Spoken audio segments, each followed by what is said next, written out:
Jason Thorne had always trusted the stars. They'd been his map, his compass, his constant companions across countless cargo runs. But trust was a fragile thing, and in the blink of a solar flare, it shattered. The lucky star wasn't so lucky anymore. Panels peeled like paper, alarms screamed, and then just the roar of fire as his ship disintegrated into a million shards across the wasteland of some nameless desert world. When the crash came, it wasn't cinematic. It was violent and ugly, the kind of impact that steals breath and scatters pieces of your life across 50 square miles of nowhere. Jason crawled out from what remained of the cockpit, the twin suns glaring down like merciless gods. Heat slammed into him, a physical weight pressing on his shoulders until even his bones felt scorched. His flight harness was in tatters, hanging from his body like a forgotten promise. Beige pants clung to him, ripped at the knees and streaked with blood and dust. His boots were cracked, soles melting into the sand with each agonizing step. He squinted against the blistering light, but the horizon danced in mocking waves, turning solid ground into a liquid mirage. He had no water, not a drop. His throat felt like sandpaper rubbed raw, every swallow a rasping reminder that time was running out. The inside of his mouth tasted of metal and grit, and the heat had baked the sweat from his skin until only salt remained, leaving white streaks on his dirt-caked arms.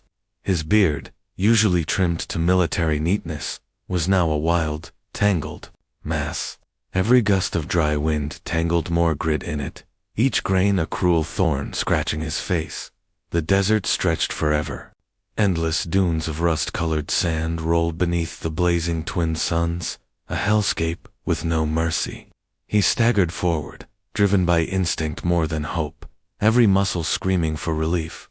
He told himself rescue would come, that the emergency beacon was still broadcasting, but in this forgotten sector, the odds were slimmer than a gambler's last credit chip.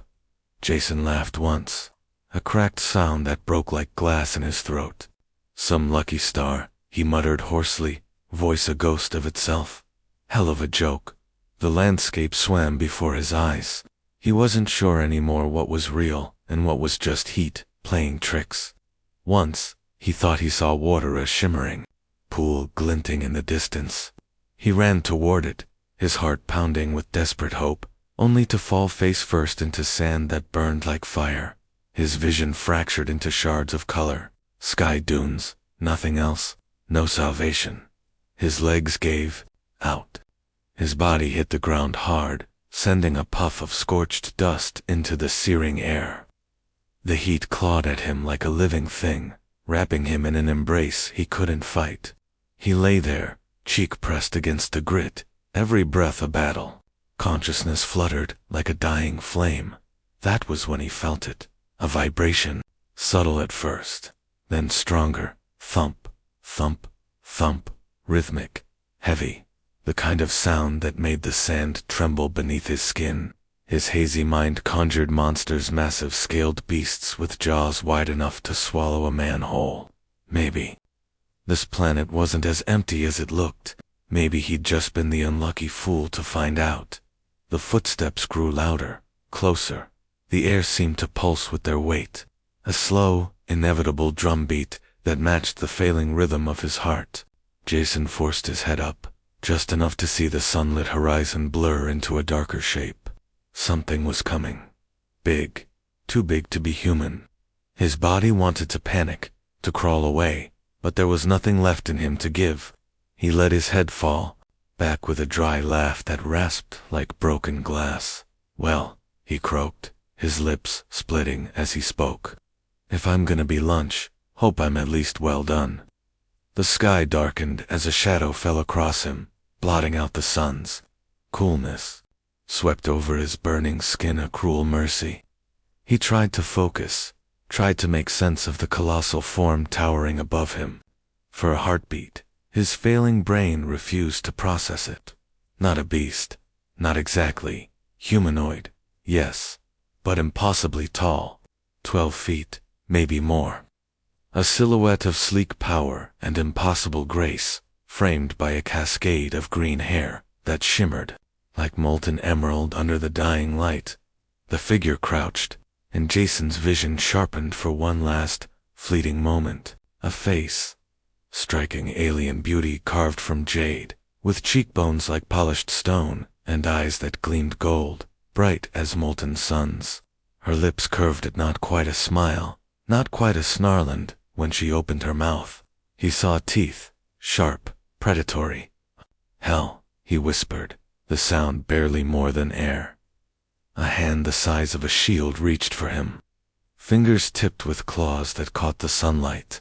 Jason wanted to flinch, to fight, to do anything but surrender, but darkness surged up before he could move. The last thing he saw was that impossible face, leaning closer, golden eyes locking onto his with a hunger that made his pulse stutter. Then everything went black. Asterisk. Jason came back to life like a man dragged up from the bottom of an ocean. He woke not to the blazing suns, but to coolness, to a hush that seemed impossible after the roaring heat of the desert. For a long moment, he didn't know if he was dead. Then sensation returned, his skin prickled, his throat still raw, but the ache of thirst had eased. Something soft and strange was beneath him, and a faint blue glow painted the inside of his eyelids. He opened his eyes. A ceiling of stone curved above him, studded with crystalline growths that shimmered like frozen lightning. The air smelled, faintly metallic, with a touch of something green and clean. Jason turned his head, and the sight nearly made him sit bolt upright. She was there, the giantess from the desert, but now clearer, closer, undeniable. Her form was framed by the shifting glow of the crystals, which threw silver light across her jade-toned skin. She was breathtaking, but in a way that was alien enough to keep his pulse hammering. Long emerald hair, dark and heavy, spilled over her armored shoulders like a living river, her eyes golden and sharp. Too sharp rested on him with a look he couldn't read. Jason's instincts screamed predator. His throat worked around words that came out in a cracked croak. "Are you going to eat me?" The sound that answered him was not a growl, but a laugh, low and unexpectedly musical. It startled him more than any snarl could have. She tilted her head, as if studying an amusing creature. "Eat you," she said, her voice rich and perfectly formed. "Little human, if I wanted to, you'd already be gone." Jason blinked. The language hit him, as much as the words. "You speak English." She lifted a hand, a gesture somehow graceful, even at that size. "Your broadcasts reach further than you think. My people are curious. We learn quickly." Then, leaning forward, she added with a glint of humor, "And no, we are not carnivores. Plants are enough for us." You, however, looked ready to become a skeleton in the sand. Relief hit him like a wave, followed almost instantly by the heat of embarrassment. He rubbed at his beard, feeling the grit still there. "Great, so I panicked for nothing." "Not nothing," she said softly, and there was something in her gaze he didn't quite understand, something that weighed him and found him interesting. Jason swallowed and took in his surroundings. They were in a cave, but it wasn't just rock. Technology hummed quietly in the shadows, a soft glow near the entrance, a shimmer of something like an energy screen keeping the sand at bay. The bedding beneath him wasn't stone, but layers of some woven material that cradled his sore body. Whoever she wasn't a savage. "Where's my ship?" he asked finally. "Scattered," she replied. "I saw the wreckage. The suns burned most of it. You're fortunate I was near." He managed to push himself upright, though it took effort. His muscles trembled, his skin a patchwork of sunburn and dust. She watched him like a hawk. "Careful," she said, her voice shifting lower, almost gentle. "You've been unconscious for hours. Your body needs time." Jason smirked, despite himself. "Guess I'm not built for double suns and 12-foot Amazons." That earned him another laugh, softer this time. 12-foot Amazon," she repeated, tasting the words. I'll accept that as a compliment. I am Niara Jason, he said, though his throat still rasped. Jason Thorne, she corrected, and at his surprised look, added, your ship's registry. I carried what was left of it back here. The thought of her carrying any part of a ship with those hands made his skin prickle. He could see the spear leaning against the far wall, a weapon longer than his entire body. He remembered the teeth, sharp in that first glimpse, and some distant corner of his mind whispered caution. But something else was happening too. She didn't look at him like prey. She looked at him like a puzzle. Outside, the sound of the storm grew. It was a low howl, rising and falling, and with it came the occasional hiss against the cave's energy shield. Niara glanced toward the entrance. Sandstorm, she said simply. We'll be here until it passes. A day, maybe two. Jason drew a breath, tried to focus on the practical. You saved my life. Thank you. Her golden eyes softened. It seemed wrong to leave you there. Then she leaned closer, her shadow spilling over him, and Jason found himself locked in that gaze. Besides, she murmured, you're more interesting alive. He swallowed hard. Interesting how? Niara's lips curved, not quite revealing teeth this time, but enough to make something twist low in his stomach. You'll see. Jason had never liked feeling small, but here, in the quiet glow of the cave, that was exactly what he was. Niara sat cross-legged a few feet away, but even in that position, she towered over him. A wall of green-gold presence, framed by crystal light. Every line of her body radiated something he couldn't name, a mixture of strength and something almost playful. It made his pulse stumble each time her eyes drifted to him. The storm outside was no longer just sound, it was force. The cave hummed faintly, the energy screen at the entrance flickering each time a gust slammed against it. Sand hissed like rain on steel. Jason stared at it for a while, watching the tiny bursts of light as the shield caught particle after particle. Feels like being inside an engine, he murmured. A very big one. Niara followed his gaze. The desert doesn't forgive mistakes. When the suns go down, the cold will cut harder than the heat ever did. Your kind are delicate. Thanks, he said dryly, adjusting the ragged strap of his harness. Always nice to be called delicate by someone who could probably bench press a shuttle. Her laugh rolled through the cave, low and warm, a sound that made the crystals tremble. You have spirit, she said. I like that. Most creatures your size would still be hiding behind rocks. Jason smirked, but kept his eyes on the blue glow of the crystals. His heart was still hammering from earlier, and he didn't want to give her the satisfaction of knowing. Hiding doesn't keep you alive out here. Moving does. I just happened to move in the wrong direction. Wrong for your ship, she corrected. Right for me. He turned his head at that, curious. She was watching him closely, as if studying a rare piece of art she couldn't quite figure out.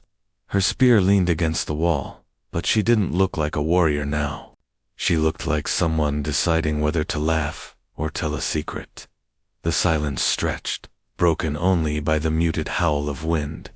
Jason cleared his throat, still rough, but better after the water. So what are you, exactly? A hunter? A soldier? A guardian? She said simply, though there was weight in the word. This post is mine alone. Exile, some call it. Freedom, I call it.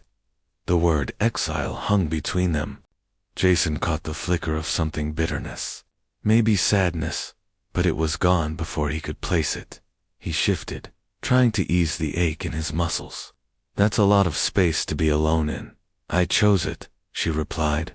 Solitude is simpler than politics. Jason chuckled once, short and dry. Can't argue there. Solitude was my plan too. Just me and a ship. Didn't think I'd end up wrecked and rescued by someone twice my height. Almost 3, she corrected, and that hint of a smile returned. The temperature in the cave began to change. Jason noticed it first as a prickle along his arms. The heat from the day faded fast, and the desert night crept in like a thief. The crystals dimmed slightly, their color shifting. He rubbed his hands over his arms, the chill sneaking under his battered clothes. Niara saw the motion. "You're kind," she said again, softer this time, "so quick to burn, so quick to freeze." Jason grinned through chattering teeth. "Guess we weren't designed for planets with twin suns and night winds." She shifted, and the motion was oddly graceful. "There is a way to keep warm," she said matter-of-factly, though something flickered in her golden eyes. "Body heat is effective." Jason blinked. "That's practical," he said, trying not to let his voice betray the sudden rush in his veins. "Is that something you offer all lost pilots?" "No," she said, her voice almost a purr. "Only the ones worth saving." The air seemed to change with those words. Jason found himself staring at her, at the way the glow painted her face, catching on the line of her jaw and the faint gleam of her hair. The ground felt too still, the storm too far away. He swallowed, his mouth suddenly dry again. "I think I'm starting to believe this desert wasn't such bad luck, after all." She tilted her head, studying him like she had before, but this time there was something warmer in her gaze. "We'll see," she murmured. The storm groaned outside, and the cave seemed to draw tighter, safer. Jason sat back against the soft bedding, his body slowly adjusting to the chill, but his mind was anything but calm. He could still feel the weight of her eyes on him, the quiet promise in her voice. Somewhere deep inside, he knew this was only the beginning. Jason woke to darkness that wasn't empty. The cave glowed faintly, the crystals casting a pulse of blue and violet light that shifted like a quiet heartbeat. He wasn't sure when he'd drifted off, but the first thing he noticed was sound. The low hum of the energy screen at the entrance and the steady whisper of wind pushing sand against it.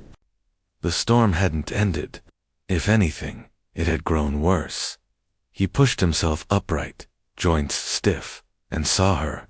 Niara was at the mouth of the cave, standing like a statue carved from emerald, her hair rippling in the faint currents stirred by the shield. She was staring into the storm as though she could see something beyond it. For a moment, Jason just watched, half afraid to break the stillness. She seemed untouchable. Then she turned. Her face softened when she saw him awake, and she crossed the cave with a predator's grace, crouching to meet his eyes. Even crouched, she was imposing, her long limbs folding like a great cat, the shimmer of her armor catching the crystal light. Jason swallowed the lump in his throat. She wasn't a mirage. She wasn't a fever dream. "You recover quickly," she said, voice smooth but quieter than before. "Humans are tougher than I expected." "Or just too stubborn to die," Jason said, rubbing the sleep from his eyes. "What time is it?" "Not that I think your dessert cares about time. The suns will rise in a few hours," she said, glancing toward the shield, "but the storm won't break until after. It's strong tonight." Jason stood, wincing at the stiffness in his legs. The bedding felt strangely warm compared to the chill that crept into the air. He could see his breath now, faint clouds in the glow. "So," he said, forcing lightness into his voice, "guess we're stuck together for a while. I should probably thank you again for saving me. Not sure I was worth the trouble." She smiled, and something in it unsettled him, not fear, but the weight of being studied. "I decide what's worth the trouble," she said, "and I think you might be more interesting than I first thought." Jason raised an eyebrow. "Interesting good, or interesting about to be cooked?" The laugh that came was softer, almost teasing. "I told you, we do not eat flesh. But your humor is refreshing." She moved closer, her steps silent on the stone floor, until he had to tilt his head back to meet her gaze. "And I am curious about the mind behind that humor." Her words warmed him more than the cave could.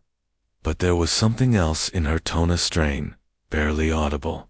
Jason noticed then that her shoulders were tense, her breathing measured. "You okay?" he asked. "You look off."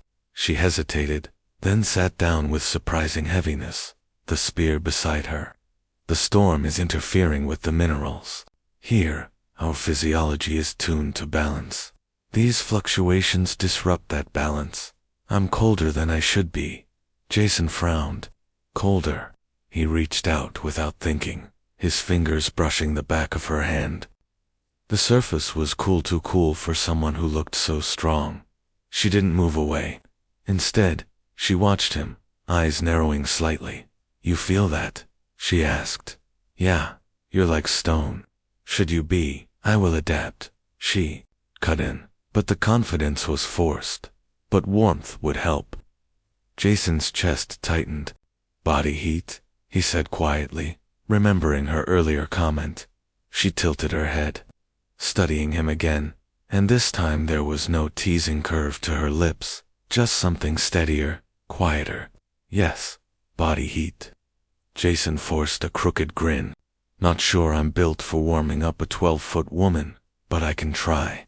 Niara leaned back slightly, her expression unreadable, but her gaze never leaving his. Come here, she said simply. Jason's legs felt like they were moving of their own accord as he crossed to her side. She reached out, the motion slow, deliberate, and lifted him as easily as a parent might lift a child. But there was nothing patronizing in its just quiet strength. She wrapped him gently in something soft and strange, a blanket that smelled faintly of crushed herbs and metal, and then against her own side, cocooning him in warmth that was more emotional than physical. Jason's heart pounded, but he forced himself to relax. Her skin was still cool, but beneath it he could feel a steady pulse, deep and resonant. It was oddly calming. You're not scared, she said after a long silence, her voice softer now, close to his ear. Jason smiled faintly. If you were going to kill me, you had easier chances. Besides, I've always been a sucker for impossible situations. Something changed in her posture. He felt it rather than saw it, a subtle loosening, a shift closer. The smell of her hair, faintly floral, reached him. Impossible, she murmured. I like that word. They stayed that way, as the storm battered the shield. The cold receded, and Niara's breathing grew easier. Jason's own thoughts drifted, confusion mixing with something warmer, something that startled him. He was resting against a creature who could crush him with a single movement, but he felt safer than he had in years. When Niara finally spoke again, it was softer, almost as if she was speaking to herself. Maybe exile wasn't punishment after all. Jason tilted his head toward her, but before he could ask, the shield at the cave mouth flashed white as the storm outside surged again, rattling the walls and sending a shiver through the stone. Niara's arms tightened instinctively, drawing him closer.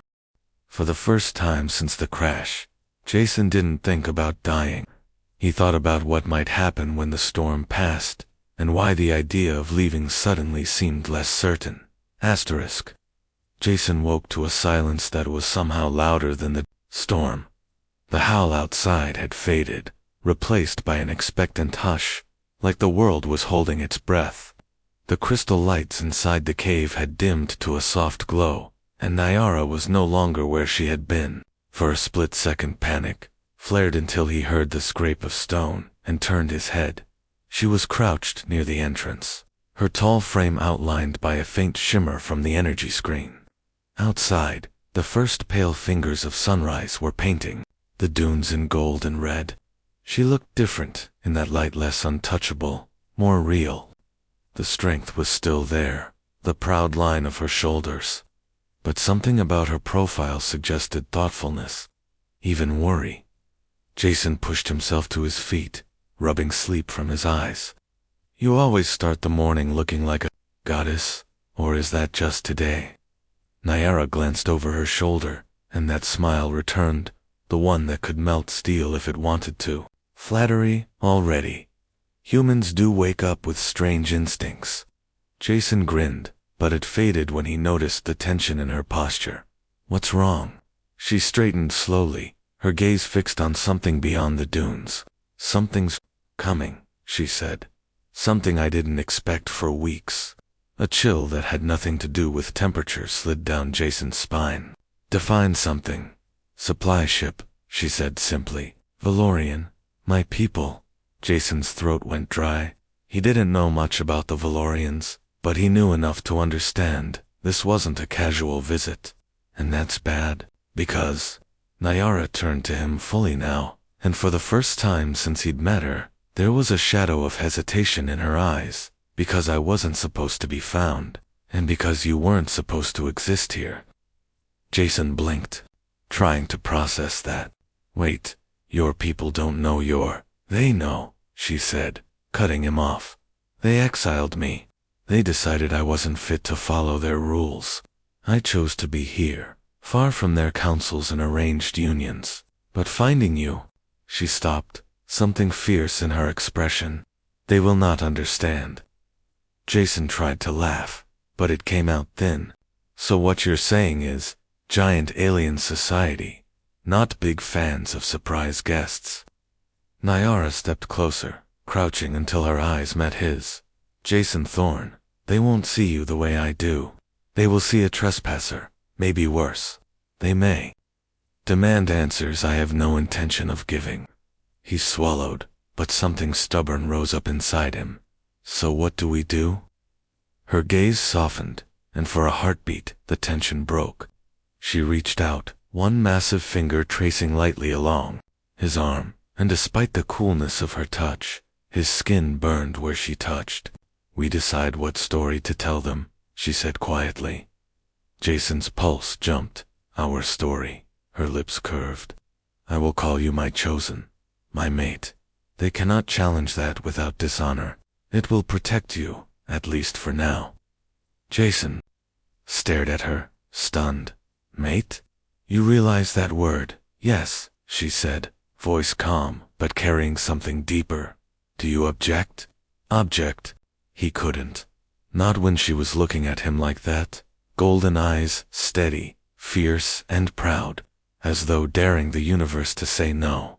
A sound cut through the moment, the low distant hum, vibrating the stone floor.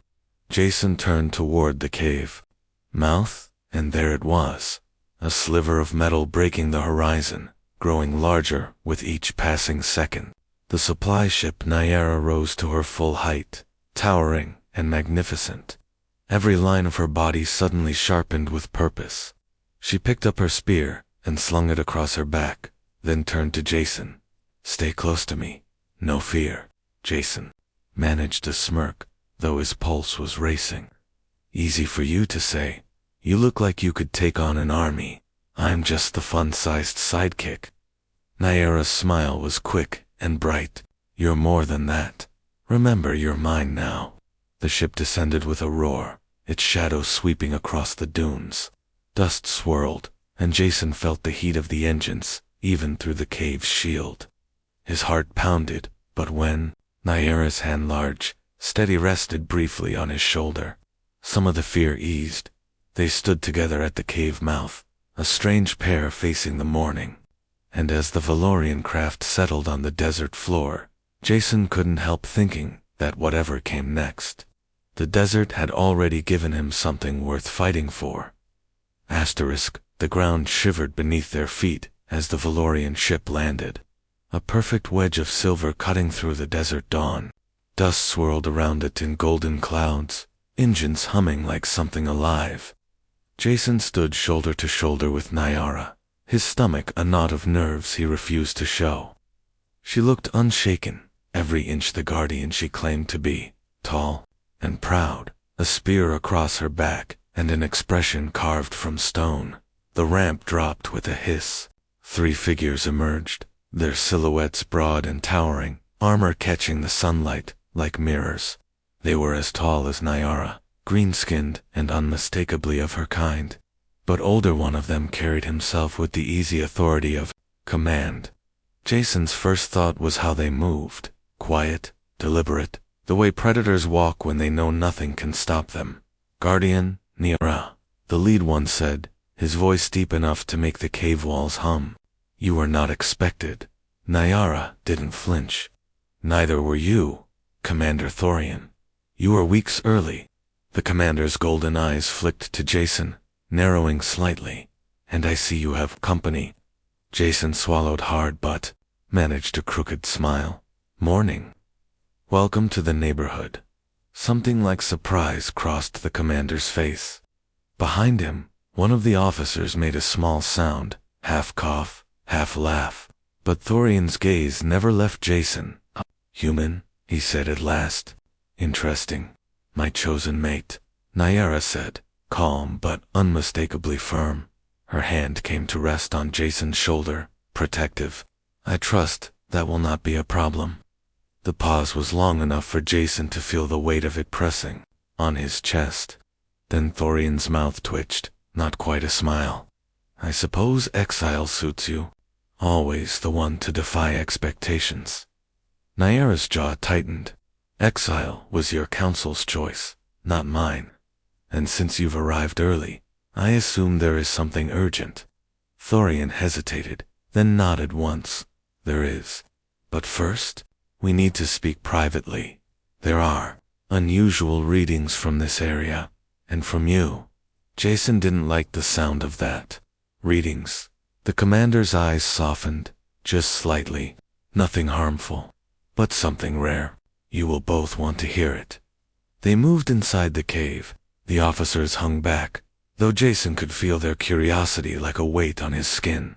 Thorian studied the crystals, the tech, the signs of life Niara had built here. Finally, he looked at her, something almost amused in his expression. Even in exile, you build a world. I survive, she said simply. His gaze shifted to Jason again. And you bring company into that survival. You know the council will want answers. They'll get none they don't deserve. Replied he is mine. That's all they need to know.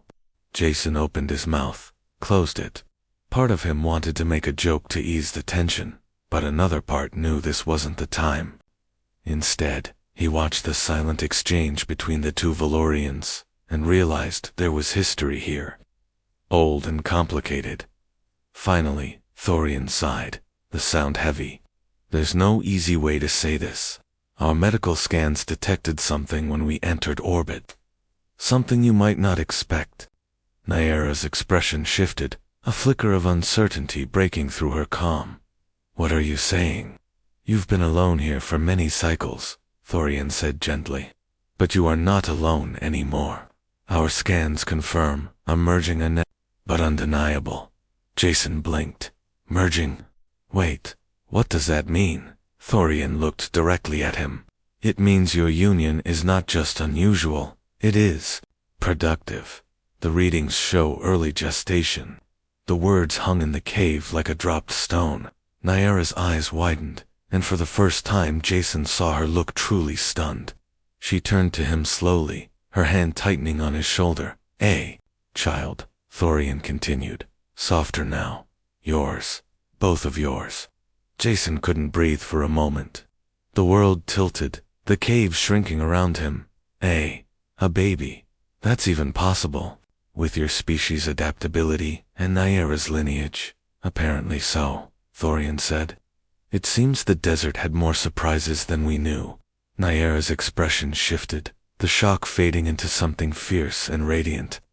She reached down, lifting Jason icily, bringing him level with her golden eyes. Our child, she said, voice steady, but trembling at the edges. Jason's heart raced. He didn't know whether to laugh or fall apart. Guess we work better together than anyone thought. Niara smiled, wide and unguarded now, her pride unmistakable. Better than they will ever understand. The commander watched them for a long moment, then inclined his head. The council will demand to see you both. They will want to understand this. Be ready. It will not be simple. Jason barely heard him. His world had narrowed to Niara's gaze, the warmth of her hand steady against his back. There was fear, yes, but also something bigger, a quiet, unstoppable wonder. The journey to the Valorian capital was nothing like Jason had ever imagined. The supply ship thrummed with quiet power, corridors wide enough to make him feel like a child walking through the halls of giants. Niara moved through it with practiced ease, but Jason could sense the weight in her steps. Every glance from passing officers, every curious look lingered longer than necessary. Word had spread. The exiled guardian had returned, and she was not alone. Their quarters were surprisingly elegant, built of shifting panels that adapted to size and need.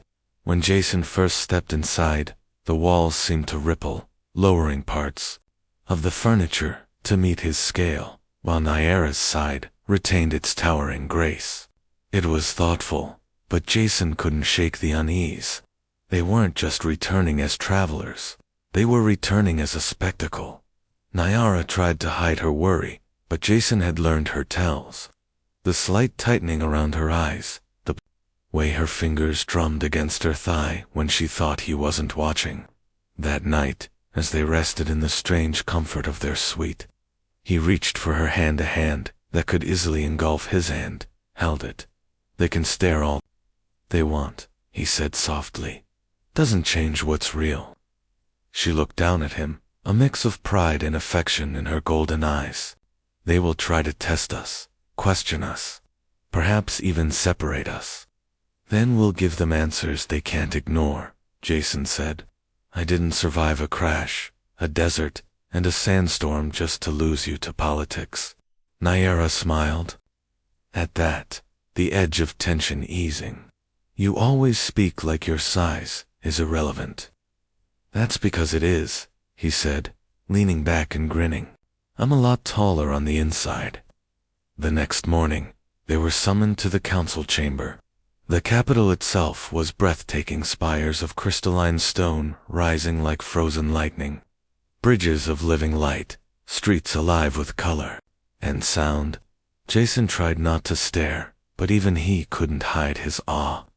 At the center of it all was the chamber, a vast amphitheater that dwarfed even Niara. The council was waiting. 10 elders, each seated on thrones carved from a single block of translucent crystal, their gazes sharp and curious. The air was heavy with protocol and expectation.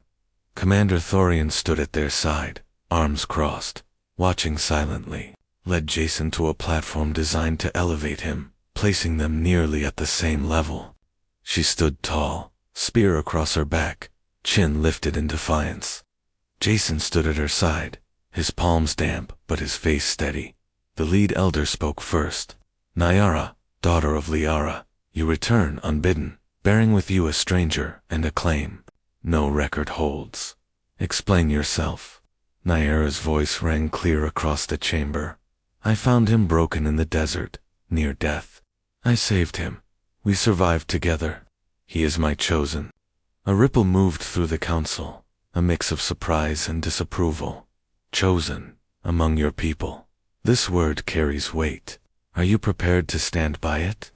Niara reached down, taking Jason's hand in hers, lifting it so all could see. I am. Jason cleared his throat.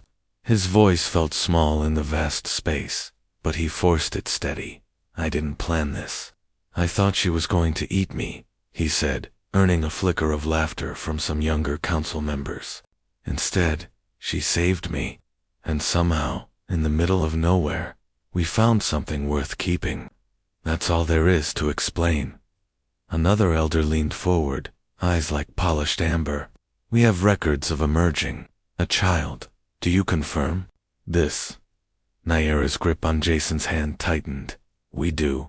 The chamber erupted in murmurs, some shocked, some curious. One elder stood, voice rising. This is unprecedented. The genetic divergence alone is proof. Thorian interrupted, his deep voice cutting through the noise. That our assumptions about limits were wrong. Exile does not break loyalty. Isolation does not kill possibility. If anything, Niara has shown us what our rigidity blinds us to. Strength, indifference. The elders fell silent. The lead elder studied them for a long time, his gaze heavy, but not unkind. Finally, he spoke. Your union challenges our traditions. It unsettles our understanding of what is possible. But perhaps that is what we need. He looked at Niara. You will remain here, under our watch, to see what becomes of this child. We will learn, and perhaps, so will you. Niara bowed her head slightly, but her fingers never left Jason's. I accept on my terms. He stays, with me. And so it shall be, the elder said.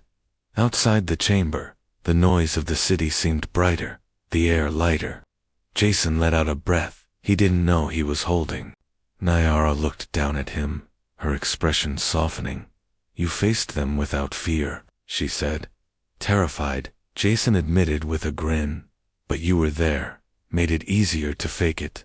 Weeks turned into months, and what began as shock became curiosity, then something close to respect. The council observed, scientists whispered, but none could deny the bond they saw. When the day finally came, it wasn't in a chamber, but in a quiet room, lit by morning light. Niara cradled their daughter in her arms, pale jade skin and hair dark as space, eyes flecked with gold and brown. She was small compared to her mother, but strong, her tiny fingers gripping Jason's hand with surprising force. She's perfect. Jason whispered. Niara smiled, tired and luminous. She is ours, the first, but not the last. Jason kissed her shoulder, marveling at the journey that had brought him here from the wreckage of a ship to a life he never imagined. You know, he said softly, I really did think you were going to eat me that day. Niara's golden eyes danced as she pressed her forehead to his. And I did, she murmured, voice warm with humor and love. Just not in the way you feared. The desert, the storm, the fear, it was all far away now. What remained was something bigger, something that had begun with a crash and a misunderstanding and had grown into a promise neither of them had dared to dream, that no distance, no size, no difference was too great for a heart that had found its home.